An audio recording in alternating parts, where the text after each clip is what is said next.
What is up, guys? My name is Harris. Welcome back to the channel. Today is a brand new video.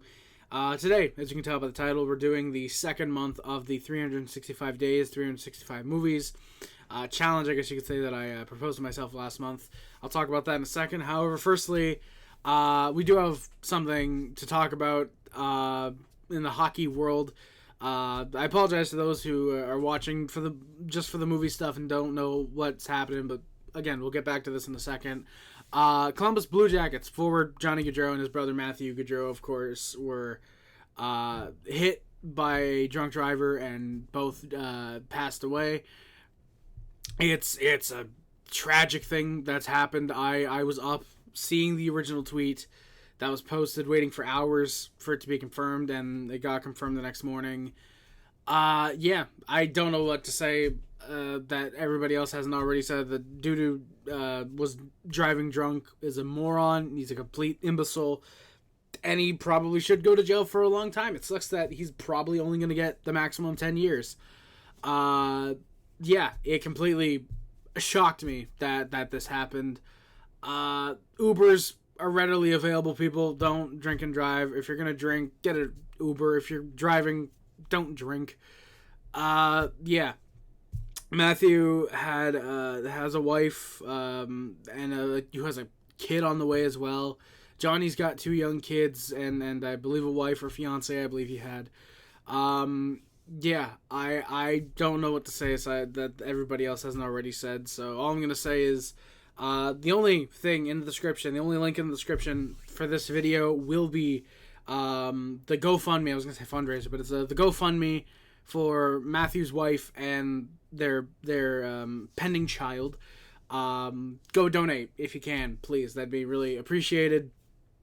It's last time I checked, it was a $30,000 goal, and they hit like $400,000 last time I checked.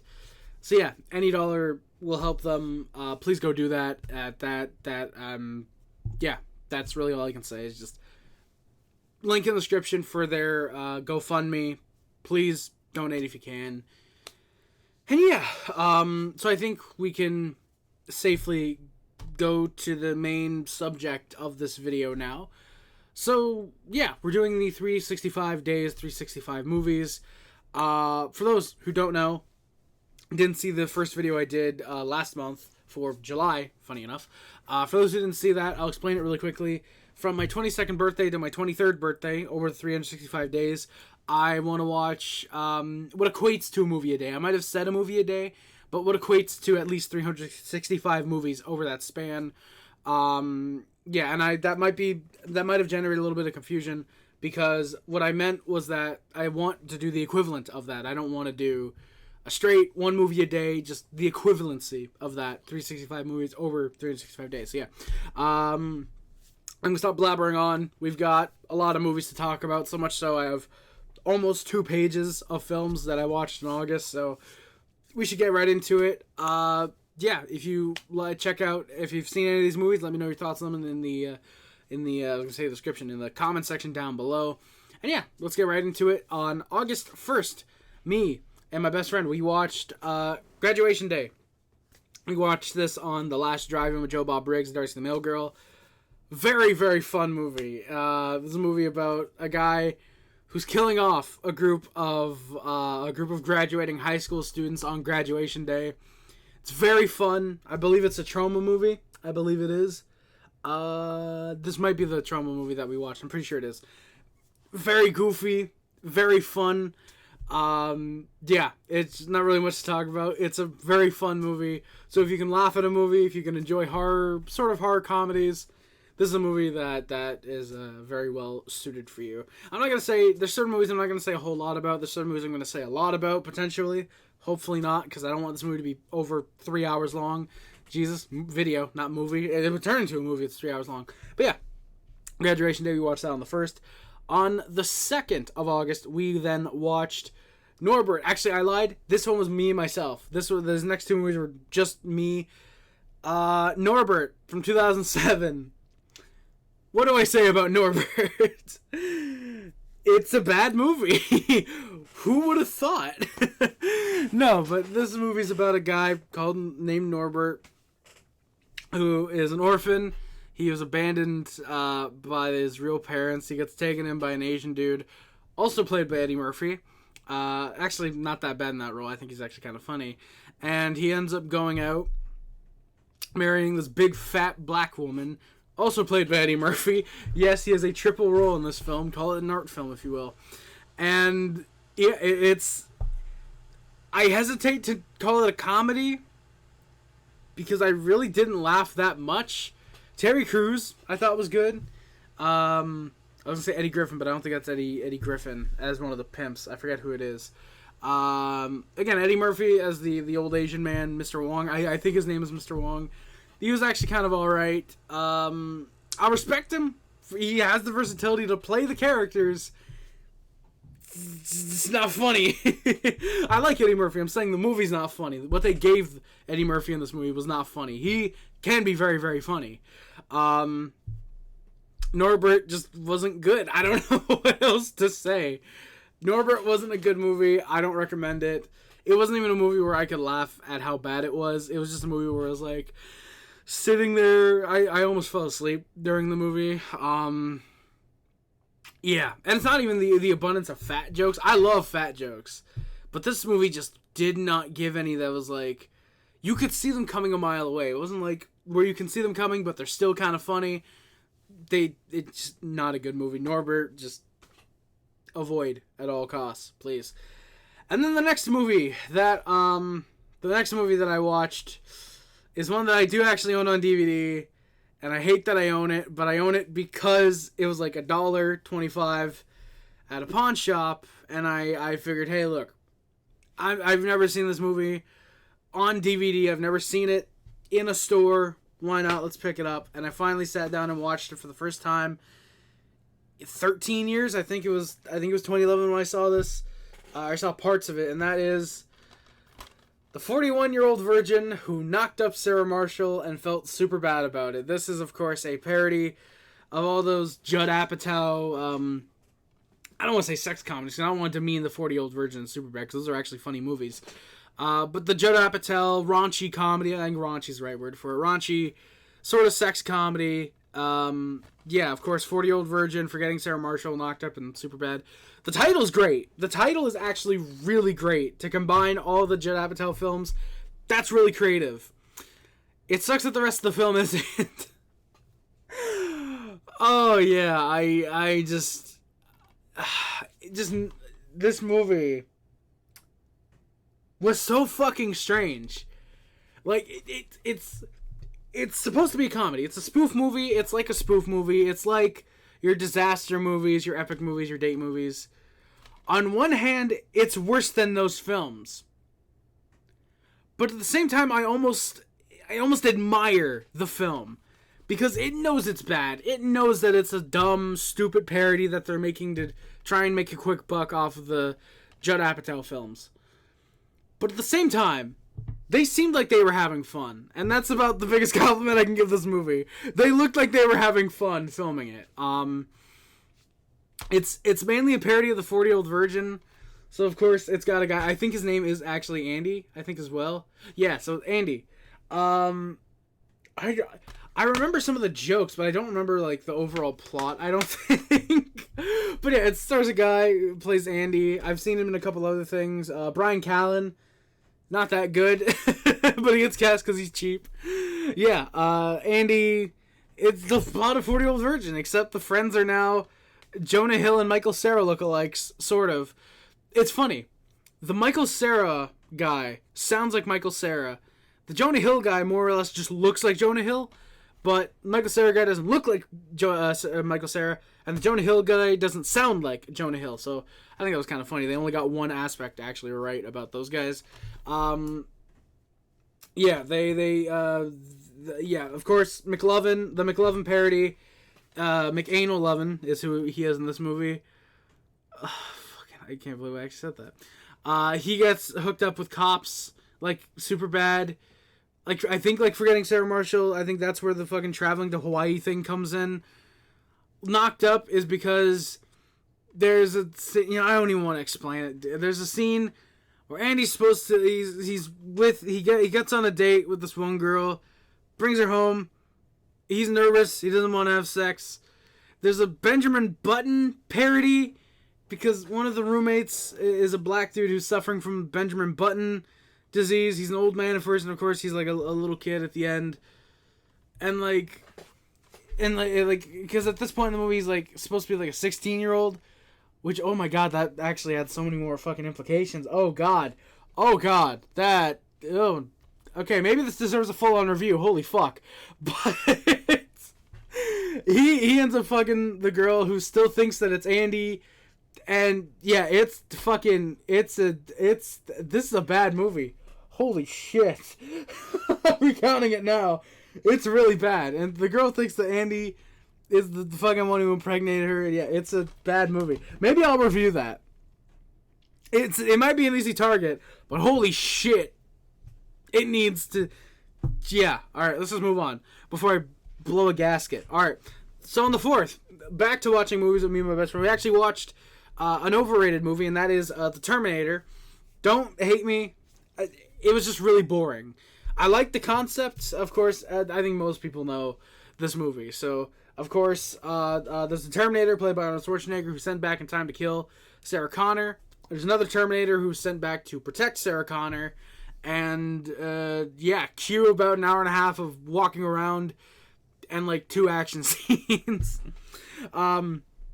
I think what the sequel was what I was expecting out of this movie. I was expecting 2 really awesome action films.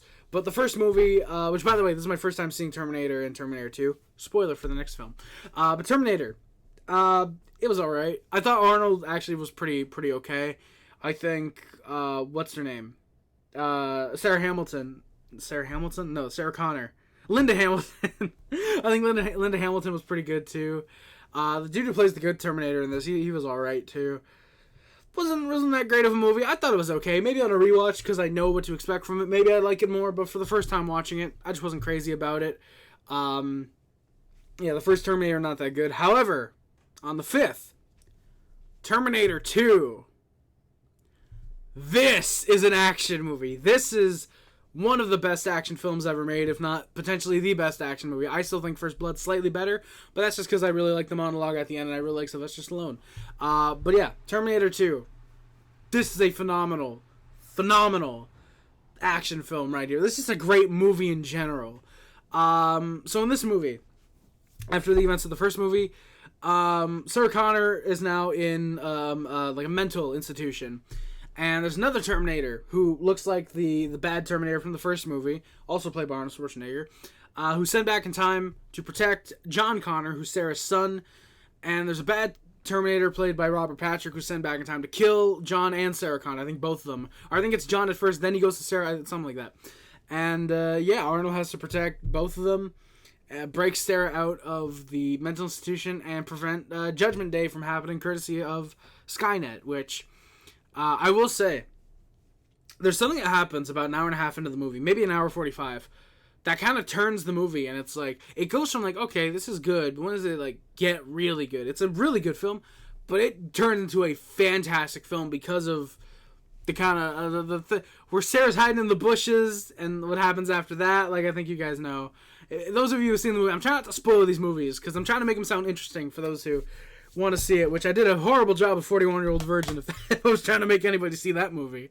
But, Terminator 2, it's a great movie. Everybody, I feel like, has seen it at this point. If you haven't, what the hell's wrong with you? Go watch Terminator 2. Come back to this video and tell me, Harry, you're right. It's a damn good movie. Go watch it right now. Pause the video. I'm going to wait for you. Alright, you can pause the video if you're waiting. Alright, next up, also on the 5th, we then watched Daybreakers. This was not a good movie.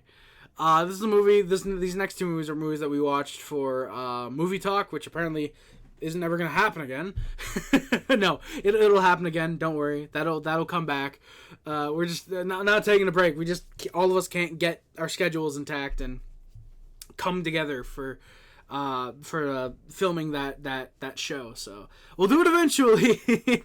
No guarantees when, but Daybreakers, I figured I might as well give the reviews for these 2. You guys got 3 other movies from last month that I didn't talk that much about that I gotta talk about in that next episode of Movie Talk.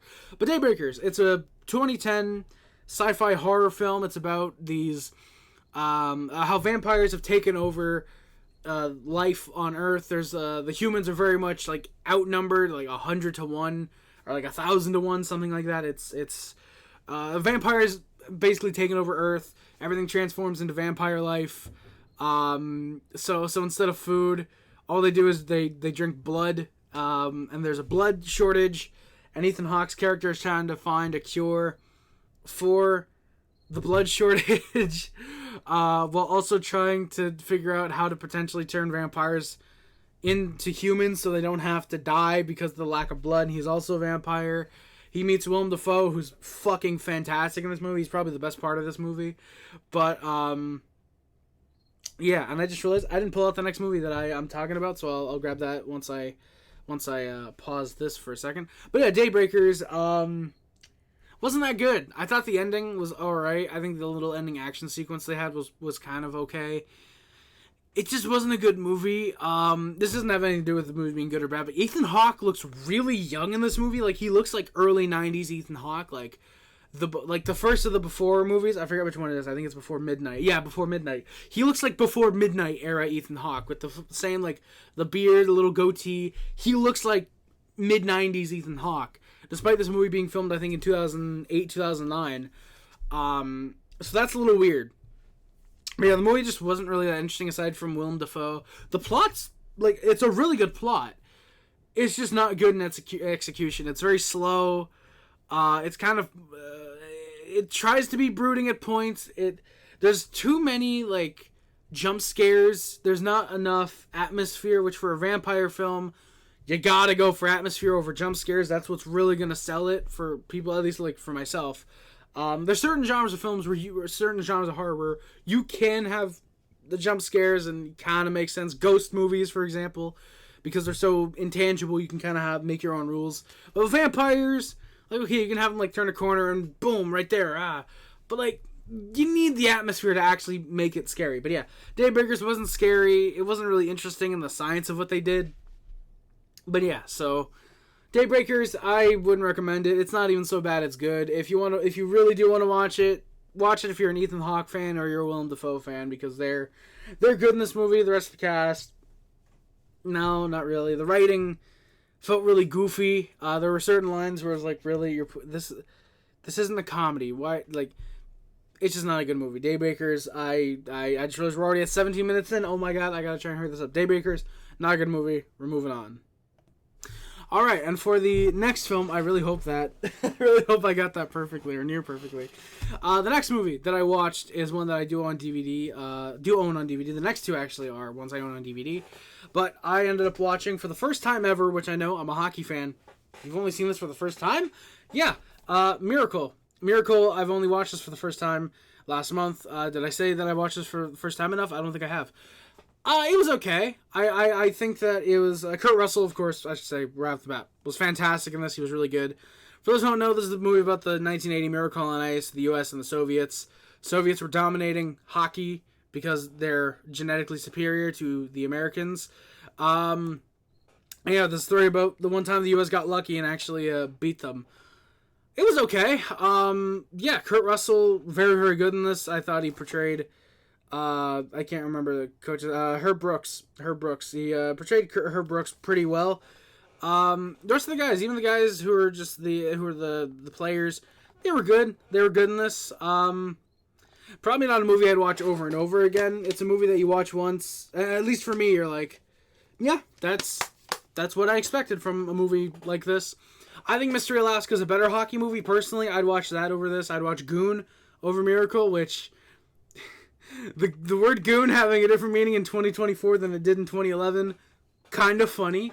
But yeah, I'd watch those over Miracle any day of the week. I didn't hate Miracle, but it's a Disney movie. I don't really want to support Nazis, so yeah, I think you guys can understand why I'm not big on Miracle. But again, Kurt Russell was great in that. I don't know if he got nominated for an Oscar.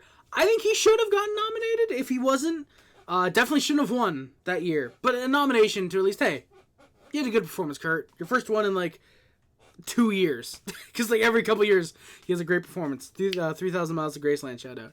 But, yeah, so, Miracle, it was alright. Next up, I technically cheated a little bit because I watched part of a TV show. but why not? They comprise like 2.5 hours. That's about full-length movie.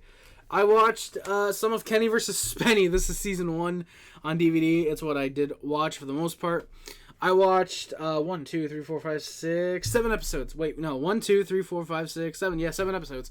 I watched 6 from season 1, and then 1 from season 3 because it's one that I really wanted to watch and I thought would be really funny, and it was.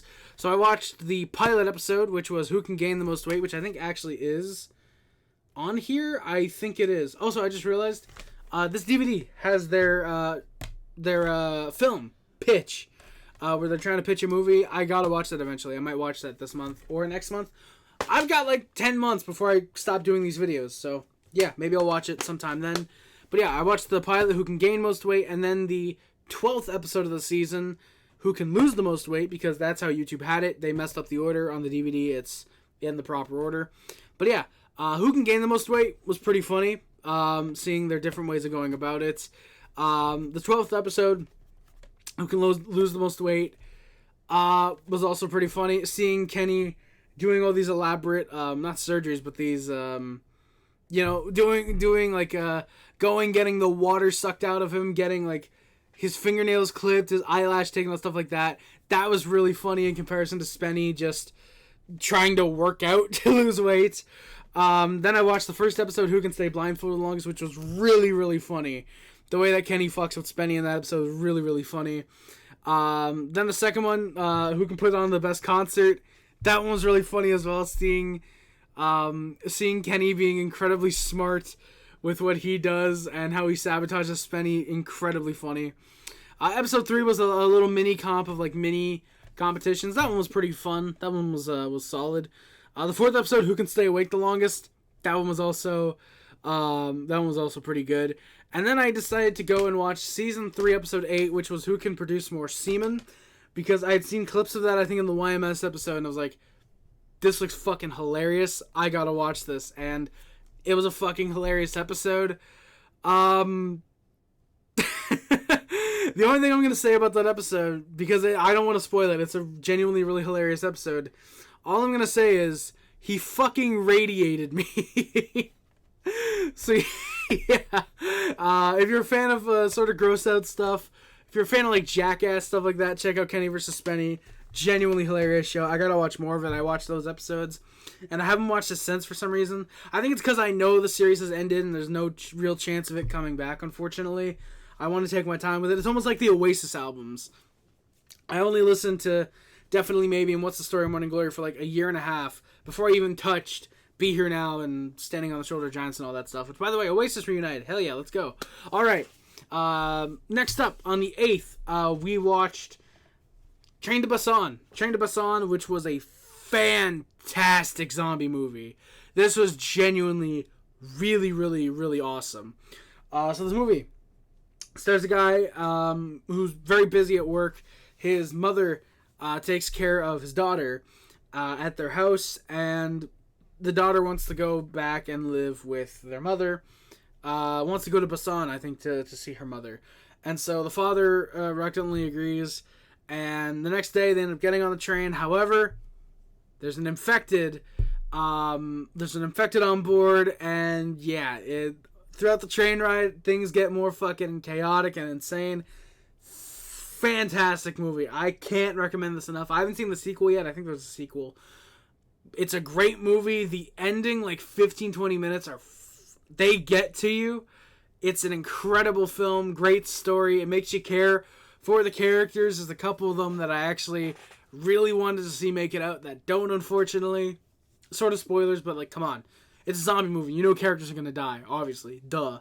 It's not a good zombie movie if none of the characters die. But yeah, it's, again, the last like 10-15 minutes, fantastic. Again, I'm trying not to spoil much about this movie, but if you want a 2-hour adrenaline rush with zombies, Train to Busan is that movie for you. Great movie. Couldn't recommend it enough. I'm not going to say anything else about it.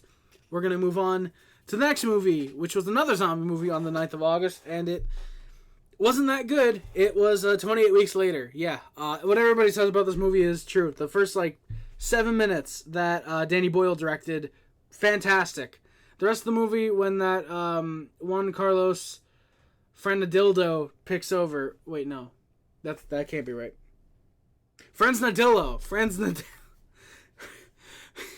Whatever the fucking dude's name is, when he takes over, yeah, it's not good. It's not a good movie. It's really, really boring. Jeremy Renner, I think, was hilarious in this. Robert Carlyle, I'll admit, there's one thing I like about this movie, aside from the opening, like 7-8 minutes was another adrenaline rush, actually. But with this movie, it makes you think that a certain character is going to be the main character, and then he ends up dying, and he's the main villain, which ended up being fucking stupid. Yeah, so of course this movie takes place after 28 days later. It's after the virus has basically been contained. It's been, I think the U.S. sent troops over to London, where the contamination was, in order to help the whole fight back against the zombies and to make London safe again. Hashtag make London great again.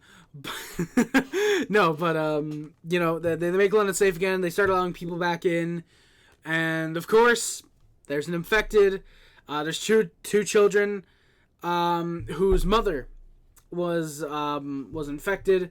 Their father, and that's part of the opening, like 8 minutes. Everybody's seen the opening 8 minutes of this movie. Even if you've not seen the full thing, you've seen the opening 8 minutes. It's fantastic. But yeah, there's a father who runs away from his kids and his wife to escape the zombies, which, very smart move. You don't go back for anybody. You focus on yourself in the zombie apocalypse. But, yeah, and that ends up, the kids end up coming back. They're actually safe. They were able to escape as well. The wife ends up coming back as well. Jeremy Renner and Idris Elba are two, military guys. Two of the guys who are supposed to, fight back against the zombies. Again, it wasn't that great. I think it would have been much better if Danny Boyle wasn't doing Sunshine, which I've heard is also actually a pretty good movie. But that's why he happened to have a weekend off. He came to the set when they were happened to be filming the opening sequence.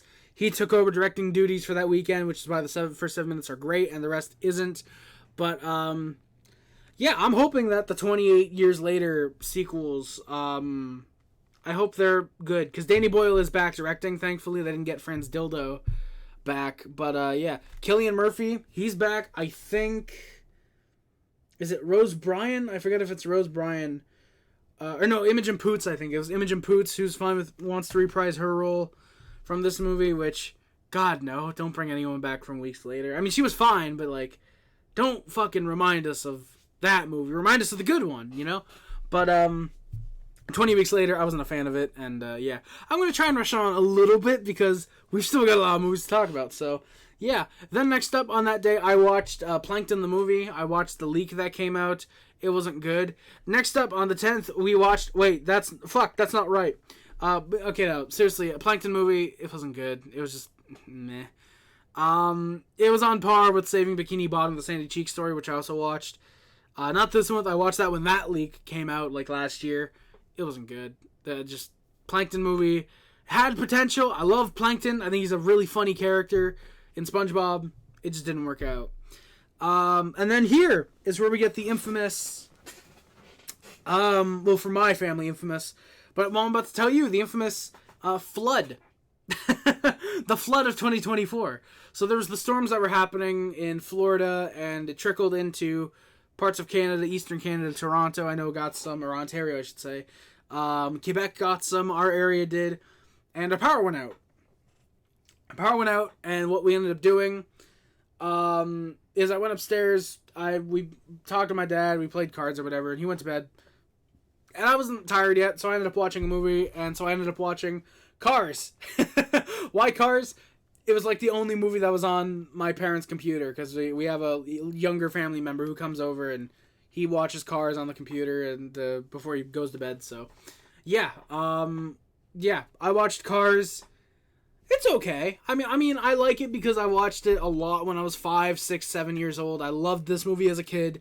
So even if I don't like it all too much, I can still, I'm never going to ever hate this movie, I don't think. I'm always going to be like, yeah, I like it. It's nostalgic for me. I enjoy it. So, yeah, Cars, it's okay. Yeah, I mean, I love Paul Newman. I think he is Doc Hudson. I think that's actually a very fascinating part of the film. Paul Newman with the piston cups and all that. The way he comes back at the end, I think is actually also pretty cool. But yeah, it's a fun kids movie. Your kid's gonna like it probably. So yeah, if you have a youngster at home who hasn't watched this movie yet, check it out. Just be sure to have a place nearby where you can get Cars merchandise. All right, so I watched that, and then I went to bed. No, I didn't, because I walked down the stairs and there's a fucking water everywhere. Seriously, it's only like an inch or two, but like, I came close to losing my computer. I thought I lost my PS4 because that thing was soaked in water. Apparently the outer shell is made out of goddamn titanium because not a goddamn thing wrong with it. Almost lost my PS3. I almost lost my speakers. Almost lost my monitor. Almost lost all that stuff. Thankfully no DVDs were lost either. Well, none of these DVDs. I did lose a couple of my burned DVDs from like a decade ago. Thankfully my dad didn't lose any of his equipment either. That's a goddamn miracle. Yeah, so we called everybody over, blah, blah, blah, blah, blah. We got it all fixed. They set up fans in here to fan it out. So I had to set my computer up in my bedroom for like a week. Maybe not a week, maybe like 5-6 days, something like that. I had to bring all my DVDs upstairs, and that's why we ended up switching out them for these. So, for example, if you go back and look at a video from even just like 2 months, or even like August, actually, no. Yeah, I think August. I think if you look at July's video, go back to like one of my last season recaps from this past season. That makes it easier. Or go back to the July 1st free agency stuff. These, I had actual shelves here. These just came in within the last month. If there's anybody new watching this, so yeah. There's that. I got the new shelves because of that. And yeah, on August 11th, I could have sworn I had this movie on DVD, but I don't have Field of Dreams on DVD. I thought my dad had a copy. Somehow he didn't. I could have sworn he did, but he didn't. I watched this for the first time as well. Field of Dreams is very good. I actually really liked it. I thought it was a very touching film. It was a good baseball movie. It's about this guy played by Kevin Costner who ends up hearing a voice that, you know, if you build it, he will come. So he builds a baseball field, naturally. He builds a baseball field where he gets the spirit of Shoeless Joe Jackson. Johnson? I think it's Shoeless Joe Jackson. But Shoeless Joe comes into his baseball field, and he starts getting more voices, and he has to go find James Earl Jones at one point, and it keeps going from there. It's a really, really good movie. I think the final act is really, really fun. It's really, really sweet. It's a really touching film. It's a really good movie. And I think where they leave it off is a really, really nice place. It's not a movie that needs a sequel. It's not a movie that I really don't even want a sequel to. I think it's a standalone film. It's fantastic. It's a great movie. And anything further would, I think, kind of just almost kind of ruin it. But yeah, Field of Dreams, very good movie. If you haven't watched it yet, go watch it. It's a very good film. The MLB, it's so influential. The MLB even hosted, like, I think 2 or 3 games at the actual Field of Dreams. On the other side of the Field of Dreams, where, not where they filmed the movie, but on the other side where they have an actual baseball field. But yeah, Field of Dreams, quite good. And then next up, and I'm going to spring through these, I'm just going to list them off, and then I'll talk about them real quick. So, we've got Nightmare on Elm Street Part 2, Freddy's Revenge. Nightmare on Elm Street 3, Dream Warriors. Nightmare on Elm Street 4, The Dream Master. Nightmare on Elm Street 5, The Dream Child. Freddy's Dead, The Final Nightmare, which this poster is fantastic for, by the way. Wes Craven's New Nightmare, and Freddy vs. Jason. So yeah, I talked about it last month. I think it was last month that I did the, we did the Friday the 13th marathon. This year, we did it in like 7 nights. We didn't watch the first movie because, again, I've already seen the first movie. So was my best friend. We didn't feel the need to rewatch it. Even though it's a great movie, we just wanted to get to the ones we haven't seen. We watched the second on the 12th, 3 on the 13th, 4 on the 14th, 5 on the 15th, 6 on the 16th, and 7 on the 17th. I didn't even notice that. That's actually kind of funny. But yeah, Friday the 13th Part 2. It was fun. It was enjoyable. It was goofy. Freddy is still taken a little bit serious, even though he's really gay in this movie. And then takes over a gay guy, so he's actually double gay, which is arguably worse.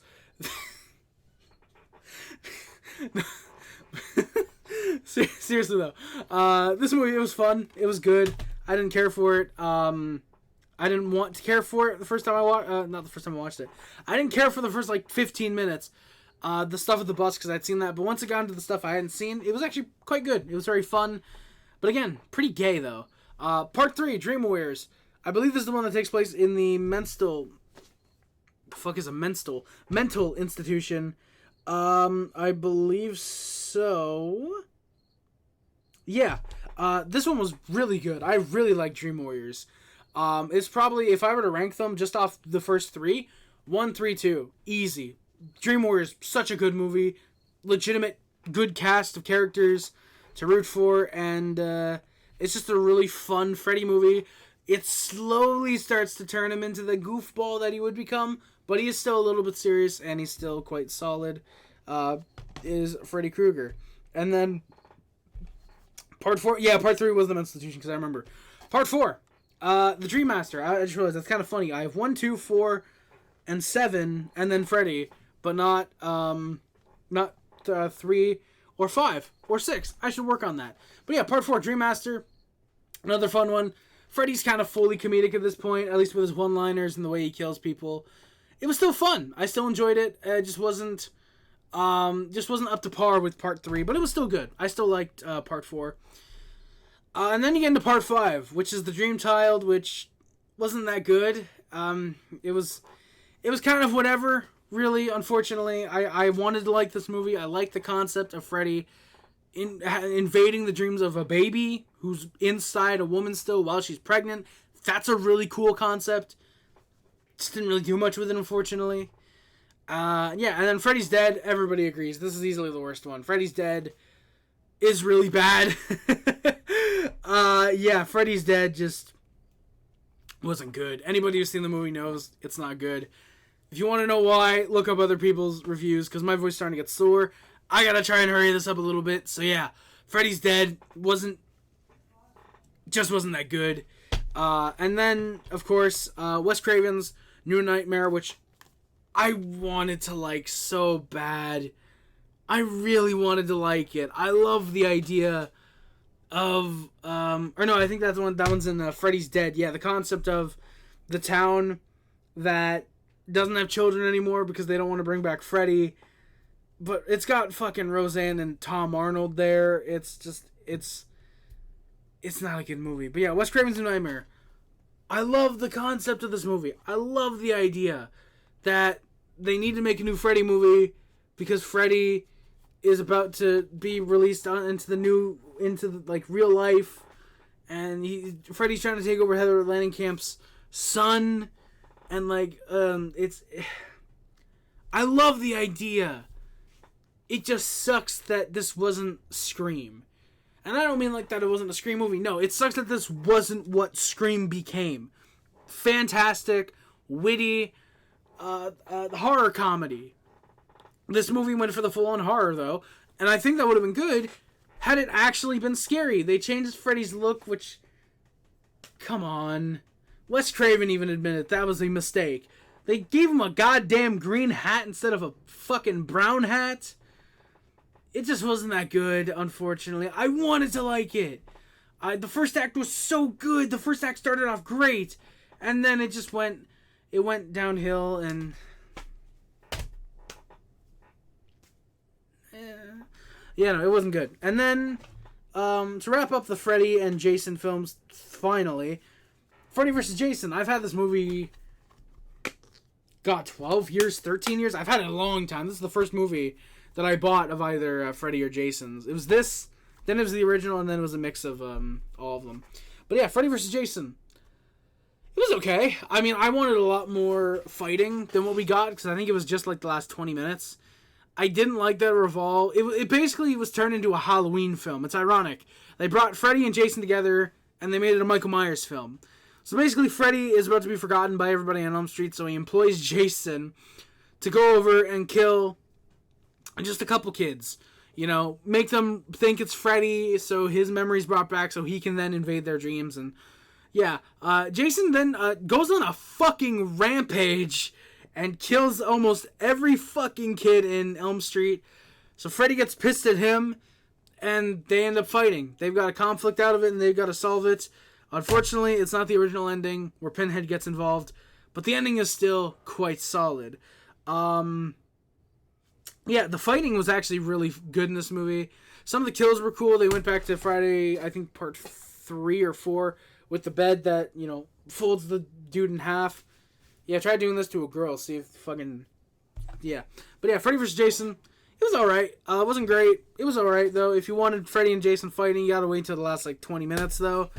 But it was fun. Aside from everybody else, Jason Ritter was in this. So, and anybody who knows Jason Ritter, he's Dipper from Gravity Falls. And I hate that I know that because I would have made 87,000 jokes about that during our watch. But Jason Ritter's in that. Rest in peace to John Ritter. And yeah, Kelly Rowland is in that for far too long. Yeah, some of the dialogue was cringy, but overall it was alright. It wasn't offensive or anything. It was okay. Then on the 19th, we watched Halloween. This is the 2007 remake, courtesy of the Rob Zombie. It was not good. It wasn't good. I liked the first 40-ish minutes after they get through the domestic abuse stuff. I think once they get into actually focusing on Michael's childhood, I think that's actually pretty interesting. I think right up until those two guys try to do a thing involving two holes, one hole and an appendage. I'm trying to find a way to say it without saying it because I want people to actually watch this video. Yeah, to the one of the new girl in the mental institution, and Michael ends up killing them. Up until that, it's good, and then afterwards, it just goes downhill because it falls into a basic remake of the original Halloween, and I've already seen the original Halloween. It's okay. The remake just does it very, very much worse. The only thing is, the girl from Sleepover is in this, and she's kind of hot in this movie. I forget what her name was. I actually got to look at the Sleepover dude real quick. She's one of the two. She's either the girl with braids or the blonde-haired, sidekick or whatever. Not the fat one, the attractive one. But it's a joke, YouTube. It's a joke. But yeah, the Halloween remake, it wasn't that good. I'm disappointed because I do like Rob Zombie. I love Devil's Rejects. It's one of my favorite horror films. He just dropped the ball with this one, and I don't think we plan on watching the second Halloween he did. I know we're gonna probably watch the three Halloween, the three new Halloweens that they made a couple years ago. And also, I'll say this real quick for October. Yeah, that's gonna be a horror film. So if you guys are wondering, Harry, when the hell are you gonna get out of this horror kick? Probably after October, I would think. So, but yeah, September's probably gonna be some more horror. It's gonna be a little bit more indie film, I think, and a little more drama. But October, we're going full ham on the horror films. I can tell you that already. We've already planned. We're going horror mode for October. So we watched Halloween, and then I went to the theater and watched Deadpool and Wolverine, and I want my $0 back. This was god awful. I love Hugh Jackman. I think he's great, but Jesus Christ, this movie sucked. I'll let it be known. I'm not a Deadpool fan. I don't like the character in the films. I think in the comics he's okay from what I've read. I'm not a Deadpool fan though. I think he's a very obnoxious character. I think he's a character that will not work in the MCU. And it sucks that he's one of the better characters and he's still garbage. Not even his personality, just the character itself. I don't like the character, So yeah, why did I watch it? Well, because I figured, fuck it, why not? Maybe I'll like it. And I didn't. I liked Hugh Jackman. They brought back Chris Evans for no reason. I don't know why. And yeah, I don't give a fuck about spoiling this movie. They brought in Wesley Snipes as Blade, Daphne Keane as X-23, which, that one I liked. And yeah, aside from that, the movie sucked. The basic plot, Deadpool is dead or something. Wolverine is dead, the actual Logan. He's dead, and Deadpool tries to he's taken in by the TVA, which not the French channel in Quebec, but the fucking, I don't give a shit about any of the MCU stuff, dude. It's for nerds. It's for morons. And yeah. Anything to piss off the fucking nerds, dude. Next, you guys are gonna fucking be pissed at me next month when I say I haven't watched Star Wars. Act surprised when I say next month that I haven't watched Star Wars before. But yeah, ignore that comment. But yeah. Yeah, he gets, like, by the multiverse people from the MCU, and he wants to find a new Wolverine to take over for his universe's Wolverine, and of course he gets stuck with the worst one. And yeah, of course, happy ending. But yeah, it's a bad movie. You don't need to pretend like it's a good movie. It's bad. It's horrible. And especially considering it's not nearly as good as a really good film like Sling Blade. Sling Blade is a fucking as close to a 10 as you will get without being a 10. It's like a 9.9. It is so fucking good, this movie, Sling Blade. It stars Billy Bob Thornton as a mentally disabled man who had murdered his mother and a kid that was having sex with her. He murders them both, and he's put in a mental institution. He gets released after 20 years, and the movie's basically him trying to integrate himself back into society. There's a phenomenal monologue, like 10 minutes into the movie, from Billy Bob Thornton. Where he talks about he's talking to this like girl who's like interviewing him for like a local school paper that she's a part of, and she figured it'd be interesting to interview him, and he gives this fantastic monologue about why he did it, and oh no, I used a knife, something like that. Some people call it a sling blade. I can't do the voice, especially not now because my own voice is slowly starting to go out, but Billy Bob Thornton is unrecognizable in this character. He's got the shaved head, the look, the way that he talks. He's got, he's even got something like this kind of going on where he changes the way that his mouth moves when he speaks, his mannerisms. He embodies his character, and I don't see Billy Bob Thornton whatsoever. The fact he only was nominated for an Oscar and didn't win, I think, shows that the Oscars are rigged, because there's no performance that should have beaten that one out. But yeah, Sling Blade is a phenomenal film. I'm not going to say much more. It's a very slice of life drama. Dwight Yoakam's in it for any country music fans. He's really good in this. I wish he did more films. I know he did this, Panic Room. He's done like 10 others, but those are the two that I've seen him in, a Sling Blade and Panic Room. He's pretty good in both of them. But yeah, Sling Blade, great movie. We're going to move on because I've still got like 10 movies to talk about, and I think we all want to go home and wrap this up. So next up on the 22nd, I watched Men in Black. We watched Men in Black. This is the first one. It was fun. It was actually pretty good. I really enjoyed it. It's about, of course, the Men in Black, the CIA. They cover up aliens, and Tommy Lee Jones is like the best spy. He ends up recruiting Will Smith, who has seen one of these aliens, and ends up recruiting him again to join the MIB. It's very funny, good action. It's a fun film. Tommy Lee Jones and Will Smith, you can tell, have great chemistry in this movie, and I can see why it was a big hit back in '97 because it's still good now.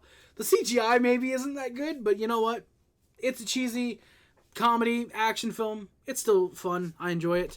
And then we both ended up watching Men in Black 2. This is my personal DVD copy that's like 12, 13 years old.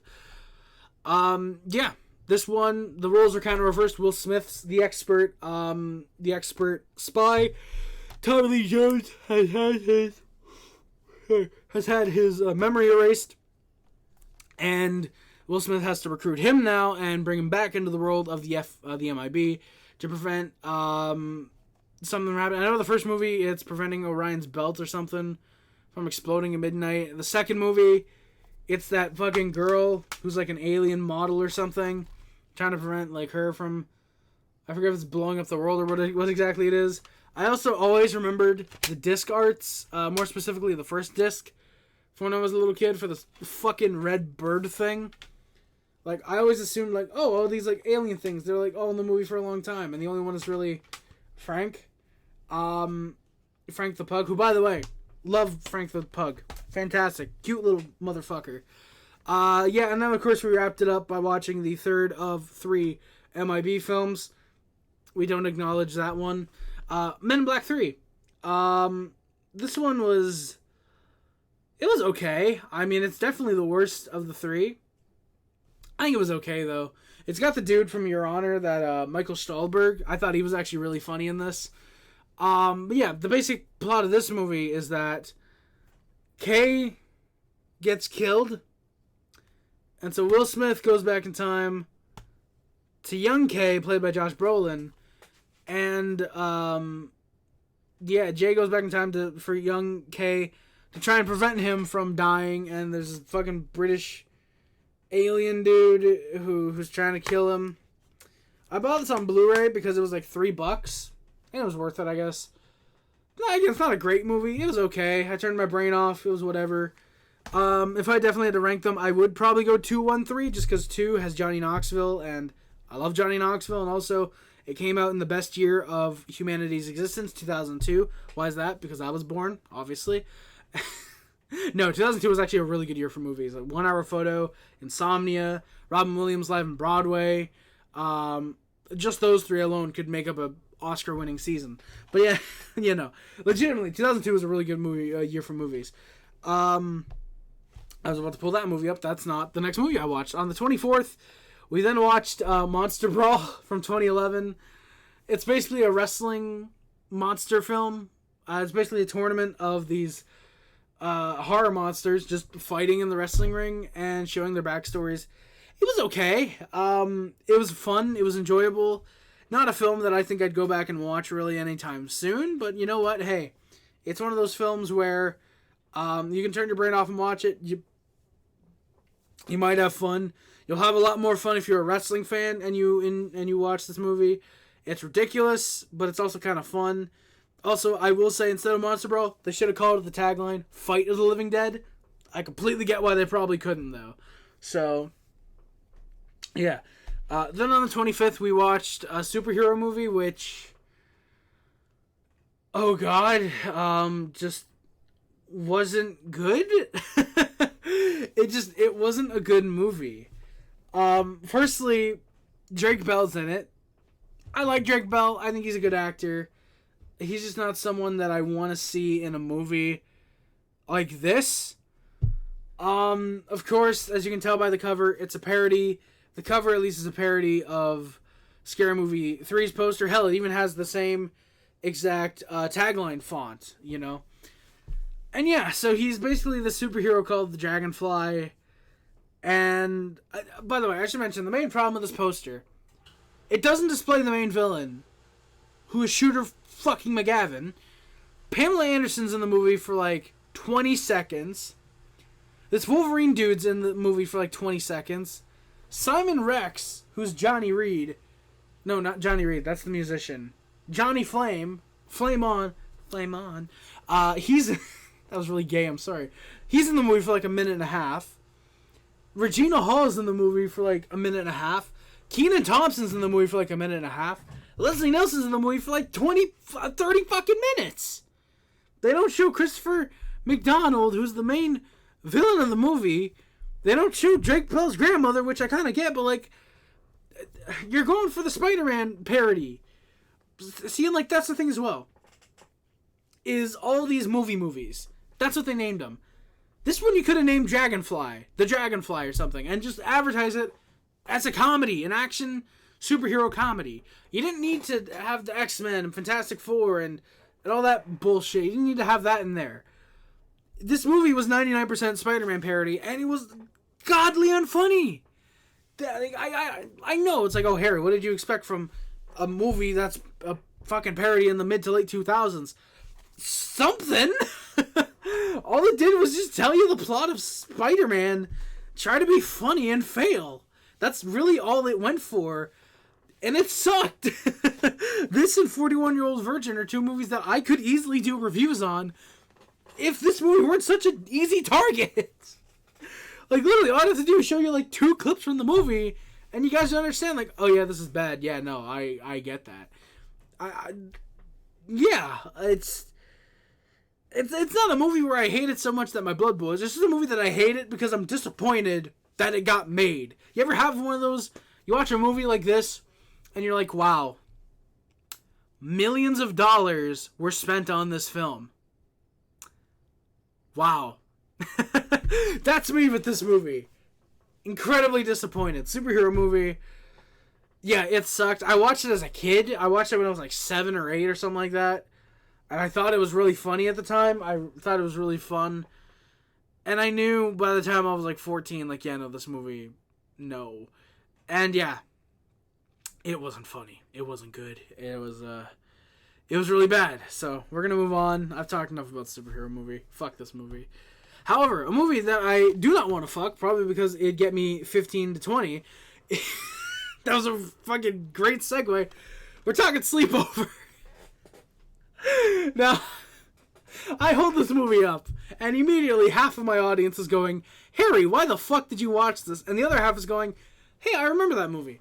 I watched this movie because I watched superhero movie, and the Mika Burum, who is this one, actually, she's the main, I guess, antagonist of the film. She was a superhero movie, and I watched it, and I was like, oh shit, that's the girl from Sleepover. And I remembered Sleepover, and I remembered, I liked that movie as a kid. That was another one I liked. And then I remembered, oh god. And then, yeah, I watched it. So, fascinating story, I know. Yeah, Sleepover. I enjoy it. It's a nostalgic film for me still. I remember watching it when I was like 8 years old as well. It was okay. Actually, you know what, funny? It was funnier than I remembered it being. Steve Carell is great in this movie. The dude who plays Jeffrey Dahmer, I can't remember his name. He plays the dude in this movie with clear autism, and he's really funny. I really enjoy Evan Peters, that's his name. Jeff Garlin, you gotta be a goddamn monster, not like Jeff Garlin. Jeff Garlin's great in this. Sarah Paxton is in this. She's alright. Brie Larson is in this. Yes, I don't want to say young Brie Larson. She's like 15, but like a teenaged Brie Larson is in this. And that's incredibly jarring to see Brie Larson and Evan Peters in this movie when they'd both be in the MCU within 12 years. If you told Brie Larson in 2004, 2004? Yeah, 2004. I could have just looked on my thing, but I said look on the back of the DVD. Maybe it was 2003. The DVD was 2006, weirdly, so it took 2 years for this thing to come out on DVD for some reason. But if you told Brie Larson in 2004, hey, you and a co-star in this movie, you're gonna be, or no, not Mika Burum. Sarah Paxton, sorry. Sarah Paxton is this one. She's the one who's in the superhero movie. When you told Brie Larson in 2004, hey, you and a co-star are both gonna be a part of a big Marvel franchise, she wouldn't have believed you. Crazy. Things that can happen in a decade. But yeah, Sleepover. It was fun. I enjoyed it. Basic plot. These 3 girls have a sleepover. This one doesn't because she's about to get laid and go to a prom. Which I just realized the characters are supposed to be 13 and 14. This movie is oddly sexual for a fucking high schooler film. Like a movie made for high schoolers. Not like a sex comedy, but just a straight teen comedy. But yeah, so she doesn't go. These 3 have a sleepover. She comes over, gives them like a little scavenger hunt list, and the movie's about them trying to do the scavenger hunt. Like I said, it's nostalgic for me. It's probably a movie that I could review, because I think I could get some material from the movie, but I'd have to probably rewatch it and go through with a review mindset. But yeah, Sleepover. It was alright. It was whatever, I guess. Next up, we watched, I just watched Sleepover. We watched this one, Poor Things, from last year, 2023. I'm gonna get grilled for this. This wasn't good. Poor Things wasn't a good movie. I'm sorry. I'll acknowledge, Emma Stone was fantastic in it. Did she deserve Best Actor? Best Female Actor? Maybe. I mean, I haven't watched any of the other films that were up for nomination, but I'm pretty sure she was the one who got it. So maybe she deserved it. I mean, she was pretty good in this, I thought, playing a mentally retarded 12-year-old, a 3-year-old, essentially, which, come on. Like, if you've seen the movie, at the start, she's a mentally challenged 3-year-old. Come on. And, of course, she ages as the movie goes along, I'll say that. So it's not completely fucked up, it's just partially fucked up. And, yeah, so Emma Stone's character was formerly this woman who attempted suicide. She was pregnant. And this doctor, played by Willem Dafoe, I watched a couple movies with Willem Dafoe this month. Played by Willem Dafoe, discovers her, and she's basically brain dead. And so he decides to conduct an experiment where he takes the baby's brain, puts it in her skull, and he basically rebirths her, essentially. Which, ignoring that, if the heart's not beating, that's not going to do shit. And aside from that, ignore the logic of the film, really. But yeah, so he takes takes the baby's brain out, puts it in Emma Stone's body, and somehow she's reborn. And yeah, he ends up retraining her. Again, the movie, she's a 3-year-old, basically. She's acting like a 3-year-old in like a 30-something's body, which is really funny. And then it gets old after 5 minutes. but yeah, no. So she has to be reborn. And the movie's just basically following her life. She ends up, the doctor ends up getting an assistant who Emma Stone likes. She discovers what sex is eventually at one point, and she ends up running away with another dude who's played by Mark Ruffalo. He was okay in this. I thought he was actually pretty good. And then, yeah, she ends up becoming a prostitute for money and kind of, I guess, discovering herself. She ends up... Yeah, I don't want to spoil the end of the movie, actually, but yeah, no, she ends up discovering herself. She's with Mark Ruffalo, and yeah. It was whatever, really. Here's the thing. It's not good, but it's also not so bad where you can make fun of it. It's very much in that god-awful realm where you don't want to be, which is just boring and forgettable. It's a movie that you'll watch it, you'll be like, oh wow, Emma Stone was really good in that. And then after she wins the Oscar, you're like, oh, that was a good movie. The fuck was the movie about anyways? Like, you know, like, it tries to almost be a slice of life by following the life of this girl. It just doesn't work. She's not really likable either. Like, once she becomes, I guess technically it's mentally 15. I don't know the realm of how long the film is and how rapidly her brain works. Like, that's another thing. The rules of the film, is it normal where she ages with like her body, where it's 1 year? Well, technically not with her body, but where like, is it her brain ages once a year? You know what I mean? Like, gradually, year by year, like a 3, 4, 5-year-old. Is it a rapid thing? Like, that's something the movie doesn't explain, and like the rules of it overall, I'm not. It's just something where it's like it's supposed to be an artsy film, but it's one of those mainstream artsy films where it's like, okay, yeah, clearly it's, you know, you're fishing for Oscars here, and they ended up getting them because they got a pretty okay actress in the role. But yeah, I wasn't a big fan of Poor Things, and yeah, it's just something where I watched it, I understood it, even if there's a deeper meaning, I understood what the basic theme of it was that the movie thinks women are better than men. But yeah. Yeah, no, seriously though, it was okay. It was kind of forgettable. I'm really hoping that the director's next film, Kinds of Kindness, which by the time this movie comes out, I might have already seen, potentially. I'm for sure watching it this month. Hopefully that's better, because I know it still has Emma Stone, but it's got Jesse Plemons and Hunter Schafer. That should be good.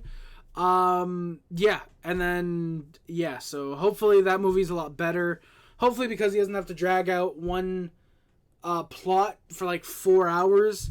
Which, by the way, the movie should have been about the Frankenstein Emma Stone body and her relationship with the doctor. It should not have been about everything else. It should have focused on that. If it had been a pseudo-modern-esque remake, a film done in modern, a film done by current day, but as the timepiece, you know what I mean? If it had been a modern retelling of Frankenstein, that would have been fucking awesome. That would have been a great film, I think. But just what they ended up doing with it just didn't work. It wasn't a good movie, to me at least, personally. Emma Stone, again, good actor. She was good in this. Just, as the movie went along, it just kind of dragged, and it just didn't work for me. So, Poor Things, whatever. Next up, we watched Blood Diner, which was, this and Monster Brawl, I should say, are both on Tubi. We watched these on Tubi. This was hilarious. This was a great horror comedy, which, yes, saying Poor Things is forgettable and then praising Blood Diner, yes, I'm doing that. Well, not praising it, but it was really fun. It's a movie about these two brothers, and they have this uncle who's like a cult leader. He ends up getting shot and killed, but they end up robbing his grave to get his brain, and I believe his heart, his eyes, and a couple other things. And they end up needing to... They have this diner where they're pretty successful. They have a special ingredient they put in the food that keeps customers coming back. And they end up trying to resurrect their uncle's, like, cult leader, like the person that he worships. They're trying to resurrect that person, and it's a really goofy, funny film. It's hilarious. You could tell everybody had fun with it. It's just a movie where you watch it and you're sitting back and you're enjoying it, and it's just pure fun. That was on the 27th. We watched that. Blood Diner, highly recommend. Go into it, especially if you've had a couple beers. It's probably really, really funny that way. But yeah. Then we actually didn't watch anything on the 28th or the 29th, but on the 30th, we made up for it. Now, the reason we didn't watch anything on the 28th or the 29th was because on Shudder, Joe Bob Briggs was having his night marathon, the Last Drive-In's night marathon, which I think was their first live broadcast in 3-4 years. I think 5 years even. And I will say now, I didn't stay up for all of it, unfortunately, but you'll see soon. You'll soon see which ones I stayed up for. So, firstly, opening the night was the Slumber Party Massacre, which was very fun. Of course, everybody mentions the part where the girls eat the pizza off the dead body. That's pretty funny. The basic plot of this movie is that there's a couple girls who are having a slumber party, and very much like Sleepover. I just realized that's actually very funny. But these girls are having a sleepover, and there's a guy who's trying to kill them. That's the very basic plot. It's very fun. It's very campy. It's very 80s. It was made in 82. It was produced by Roger Corman. Rest in peace. This and the last film of the marathon were both produced by Roger Corman. Yeah, it was very fun. Of course, like always, I watch these movies more so for Joe Bob, but this movie was fun. It was interesting, and yeah. Then the second movie that we watched, which was the second movie that aired starting on the 30th, and the rest of these are on the 31st. But When Evil Lurks, this is I believe a Spanish or it's Italian. I forget what Joe Bob said it was, but it's a foreign horror film from last year. This was really fun. This was okay, maybe not fun, but it was really good. This was a film that was very surprising at points. It's very tense. It's a film where you very much you expect jump scares, and in some points you get them, some points you don't. It's a really, really good film. So basically, the plot is the very basic plot. I don't want to spoil a lot about this film because I highly recommend it. Shudder's like $7 a month. You can probably afford $7. Get Shudder. Check out these films. But When Evil Lurks, the basic plot is that there's a woman who, demons are essentially real. They're called, oh god, I forget what they're called. They're not called demons. They're called something else. But basically, like they're basically treated like they're just another virus that you have to get rid of. And so there's these two guys who find like basically the priest who was supposed to exorcise the demon out of this big dude. He's had it for a year. He's big. He's fat. Because of this demon. And so they elect, because it's in their little town, they elect to drive him just out of town and get rid of the body. So when the dude explodes, he infects the next town and not the previous town. But then that goes wrong, and and there's also the rule where you yourself can't kill the demon. It has to be a priest who exorcises the demon out of the person. Otherwise, you're probably not gonna be you're probably not gonna be around for more than a week. Let's just say that much. And this scene that the poster's based on is fucking incredible. It's a great film. The way it ends, I'll admit, was a little bit lackluster. I think I wanted a little bit more. Joe Bob hyped up the last 5 or so minutes as being like really, really like messed up. For me, it wasn't. You kind of saw it coming from earlier in the film. Oh, And the one guy, he has a wife who he's divorced with, has a restraining order against him, who has 2 kids. Let's just say, he has 3 kids actually. Let's just say, not all 3 kids make it out of this film. Let's just say that. The scene in the house, to anyone who's seen this movie knows what I'm talking about. They know what I'm talking about. The scene in the house, that genuinely shocked me. For the first time in a while, I've been shocked by a film. And it felt good. It felt good watching this scene. Admittedly, it was a little bit comedic as well, just what was happening. But I was like, I was shocked. I was surprised they went there. And I'm happy they did, because that was actually a really, really solid twist to the film in that scene. When Evil Lurks, good movie. Recommend it. As well, I recommend the next film that started the 31st. Bloody Muscle Bodybuilder in Hell. A.K.A. as the poster says, the Japanese Evil Dead. Now, yes, that is 100% correct. This is the Japanese Evil Dead. This was during that time, in the late 80s, the 90s, after Evil Dead had come out, where a lot of people in Japanese were... In Japanese, yes, that's very much what you say. In Japan, were DIYing these types of films. You know, they were doing it on camcorder, and this was probably the most infamous one, because it was filmed in 94, I think, after Army of Darkness. I know for sure it was after Army of Darkness. I think 94, 95, by a dude who, I forget what he sold exactly, to fund the film. Turns out that film couldn't be used, so he took another, I think, decade to film it again. Or no, ended up filming it again and took a decade, I think, to edit it and all that.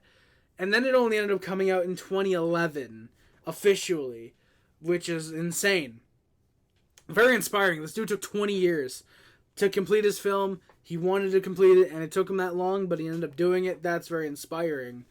But this movie is just incredibly fun. It's really cool seeing 95 special effects. Some of them are a little bit freaky even. Some of the flash photos that they edit. It's a little bit freaky. I'll say it's a little bit creepy. It's a very fun movie. It's basically this guy who's supposed to be a bodybuilder ends up inheriting this, his dad ends up murdering an ex-lover of his because she's fucking crazy. She attacks him. He ends up killing her in self-defense. And at one point, his dad ends up dying, and this guy takes over the house where he had ended up killing that girl. And the spirit of the girl is not fucking happy, and mistakes him for his dad, and tries to kill him and his new girlfriend. And it's really fun. It's goofy, but it's also really fun. Just a really fun movie that I'd recommend. And if I could find a DVD copy of this in Region 1 that probably doesn't cost over $100, I'd probably buy it. So, Bloody Muscle Bodybuilder in Hell. Very fun movie. But not the best movie. That would be the next film, which was Fade to Black. Dennis Christopher is fantastic in this movie. I really don't want to say much about it because I want people to just go out and just watch this movie. But what I'll say is this is a film about a man who is obsessed with old films. 40s, the 50s, the 30s, before the 60s basically. He's obsessed with old films. And keep in mind, that's in the 80s, so, it's pretty old now, but old at the time. Old films. He's obsessed with, Marilyn Monroe, Humphrey Bogart, people like that. And all he does is really watch old films. He works in a place where he ships off, where he's like a worker. He ships off movies, reels of films. And he ends up meeting this girl who's a Marilyn Monroe lookalike. And she stands him up for a date, and that's his Joker moment, to quote the meme. That's his Joker moment. He slowly goes insane. That's all I'll say.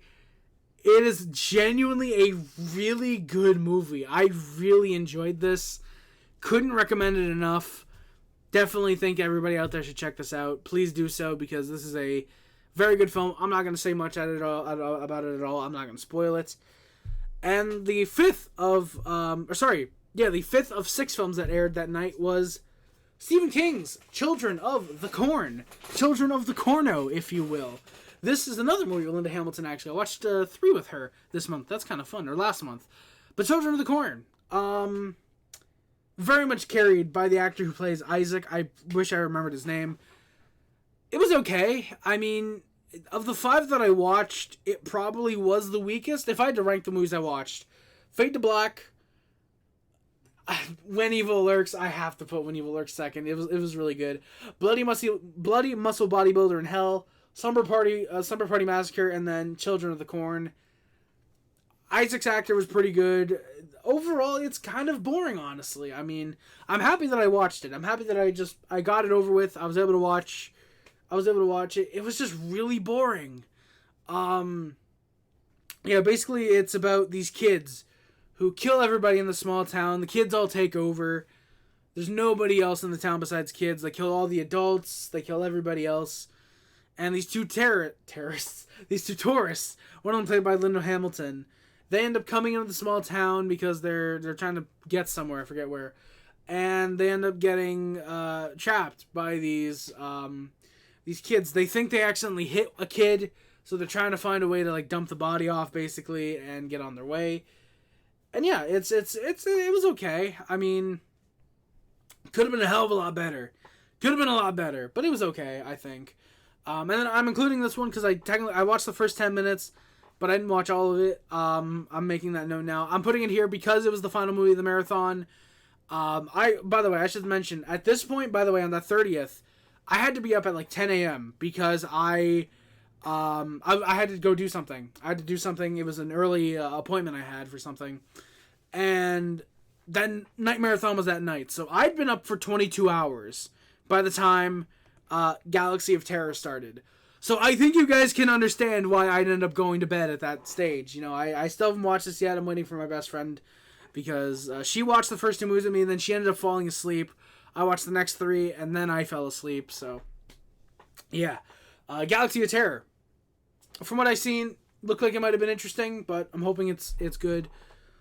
Yeah. So that was the last movie that I watched for August. And now, before I do wrap up this video, I forgot about something last month when I did this.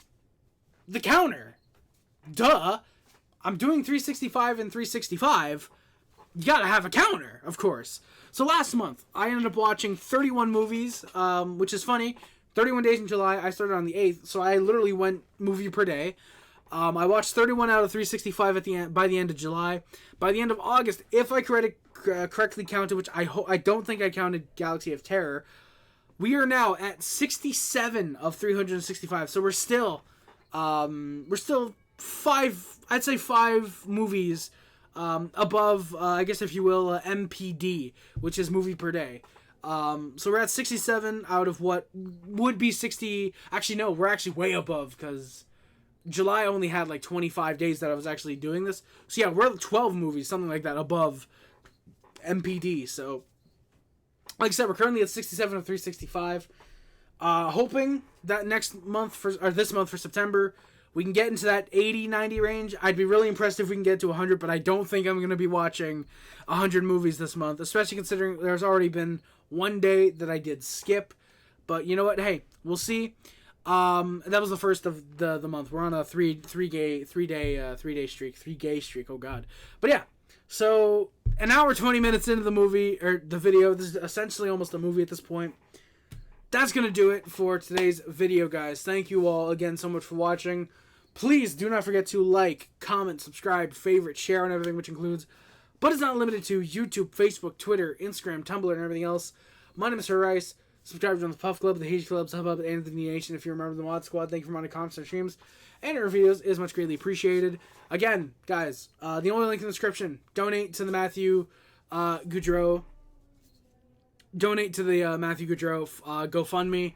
Really means a lot. None of my usual links are in the description, but every other video, check it out, of course. Thank you guys again so much for watching. Of course, go Habs, go.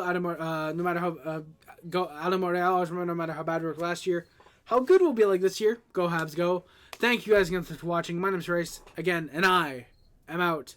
Love you guys. See you guys. Bye, guys. Love you guys. See you guys. Bye, guys. Love you guys. See you guys. Bye, guys. Bye, guys. Bye.